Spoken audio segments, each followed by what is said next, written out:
বড় একা লাগে এই আধারে, মেঘেরও খেলা আকাশ পারে। বিখ্যাত সাহিত্যিক শঙ্করের গল্প অবলম্বনে চৌরঙ্গী ছবিটি রিলিজ হয় 1968 সালে।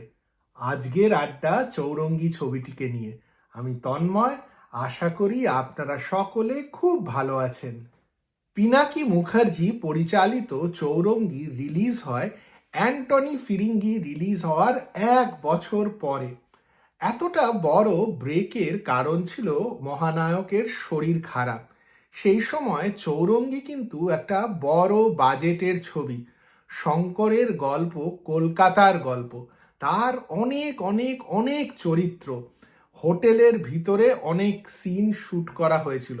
তার জন্য সেট হবে কিনা, নাকি অ্যাকচুয়াল হোটেলের লোকেশনে শ্যুট করা হবে, কে কে এই ছবিতে অভিনয় করবেন, আর এই সমস্ত কিছু মিলিয়ে বিরাট একটা বাজেটের ব্যাপার ছিল আর অনেক খাটাখাটনি। আজকে যখন আমরা ছবিটা দেখি তখন মনে হয় কিরকম ফ্রি ফ্লোয়িং ভাবে সিনেমাটা চলছে, গল্পটাও চলছে। তবে সেই সময় কিন্তু এ বড় ঝক্কির ব্যাপার ছিল। তরুণ কুমারের বই পড়লে জানা যায় যে উত্তম কুমার নিজে অনেকটা ইনিশিয়েটিভ নিয়েছিলেন যাতে ছবিটা ভালোভাবে তৈরি হয়। উত্তম কুমার নাকি চৌরঙ্গীর প্রোডাকশনে একেবারে পুরো দস্তুর ইনভলভ ছিলেন। শোনা যায় উনি পিনাকি মুখার্জিকে নিয়ে আসেন। প্রথমে প্রডিউসাররা অনেক টাকা কমিট করে থাকলেও পরে বোধহয় ব্যাক আউট করে যান। তাই জন্য পরিচালক, প্রোডাকশন টিম এইসবের মধ্যে একটুখানি মনোমালিন্য তৈরি হয়। উত্তম কুমার চেয়েছিলেন ছবিটি তৈরি হোক ভালোভাবে, তবে কস্ট এফেক্টিভ ভাবে। এই জন্য উনি পিনাকি মুখার্জিকে নিয়ে আসেন ছবির পরিচালনা করানোর জন্য। আর নিজেও ছবির স্কেডিউলিং থেকে শুরু করে কাস্টিং সমস্ত জায়গাতে পুরো দস্তুর ইনভলভ ছিলেন। আর সেই জন্যই আজকে আমরা চৌরঙ্গীর মতন ছবি দেখলে অবাক হয়ে যাই যে এত সিমলেস ভাবে এই ছবিটা চলছে। তবে তার পিছনে যে অনেকের টিম ওয়ার্ক, অনেক খাটনি ছিল, তা আমরা অনেক সময় মনে করতে ভুলে যাই। চৌরঙ্গীর স্টার কাস্ট বিরাট।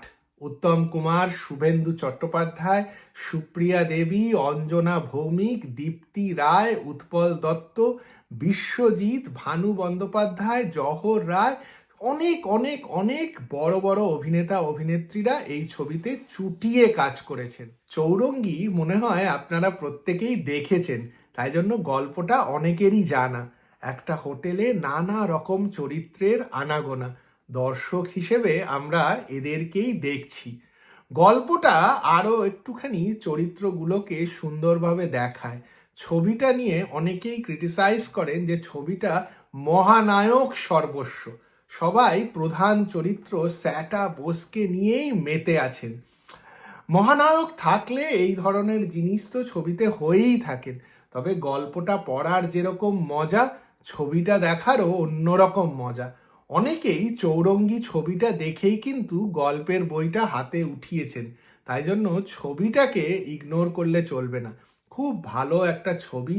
উত্তম কুমারকে দেখতে দারুণ লাগে, সেই রকমই ভালো লাগে অন্য সবাইকেও দেখতে। দীপ্তি রায় আর সুপ্রিয়া চট্টোপাধ্যায়ের অভিনয়ও অসাধারণ। ছোট্ট একটা রোলে ইনফ্যাক্ট অঞ্জনা ভৌমিককেও দারুণ লাগে। সেই সময় অঞ্জনা ভৌমিক আর উত্তম কুমারের জুটি অনেকগুলো ছবি করছিলেন, তাই জন্য এদেরকে মনে হয় যেন একেবারে কাছের মানুষ। আর মহানায়কের সঙ্গে যে কোনো হিরোইনকেই খুব ভালো লাগে। এই ছবিতেও তাই জন্য অঞ্জনা ভৌমিকের ছোট রোল থাকলেও দুজনকে একসঙ্গে খুব ভালো লাগে। আমার খুব প্রিয় চরিত্র ছিল উৎপল দত্তর অভিনয় করা মার্কো পোলোর চরিত্রটি। কিরকম যেন উৎপল দত্ত একটা নতুন একটা ধরন বাংলা ছবিতে এই ধরনের চরিত্রে নিয়ে আসতেন। ছোট রোল থাকলেও আপনার মনে থেকে যাবে সেই রোলটাকে। আর এই রকমই একটা অভিনয় উৎপল দত্ত আমাদেরকে উপহার দিতেন। চৌরঙ্গী ছবিটা না দেখে থাকলে এদের প্রত্যেকের অভিনয় দেখার জন্য দেখে ফেলুন। আর দেখে নিন রিসেপশনের ডেস্কের পিছনে উত্তম কুমার আর শুভেন্দু চট্টোপাধ্যায়ের কথোপকথন এক কথায় দারুণ। চৌরঙ্গীর মিউজিক করেছিলেন অসীমা ভট্টাচার্য। রবীন্দ্রনাথ ঠাকুরের লেখা রবীন্দ্রসঙ্গীত ছাড়াও মিল্টু ঘোষের লেখা গান ছিল এই ছবিটিতে। মান্নাদের গাওয়া বড় একা লাগে একটা দারুণ গান, আর হেমন্ত মুখোপাধ্যায়ের গাওয়া কাছে রবে গানটাও দারুণ ভালো। তবে রবীন্দ্রসঙ্গীতটাও প্রতিমা বন্দ্যোপাধ্যায় এত সুন্দর গেয়েছিলেন যে আমাদের প্রত্যেকের মনে থেকে যায়। বড় একা লাগে গানটা দারুণ গান, দারুণ। আমি গাওয়ার চেষ্টা করি অবশ্য এরকম গান টান, তবে আমার গাওয়া গান শুনবেন না, শুনবেন মান্নাদের গাওয়া অরিজিনাল গানটি। ইউটিউবে এত সুন্দরভাবে একটা প্রিন্ট চৌরঙ্গী রয়েছে, দেখতে একেবারে ভুলবেন না। আবার দেখুন, বারবার দেখুন, আর কমেন্ট বক্সে জানান আপনাদের কিরকম লাগে। আর যদি এই ভিডিওটা ভালো লাগে তাহলে লাইক আর শেয়ার করতে একদম ভুলবেন না, আর চ্যানেলটিকেও সাবস্ক্রাইব করুন।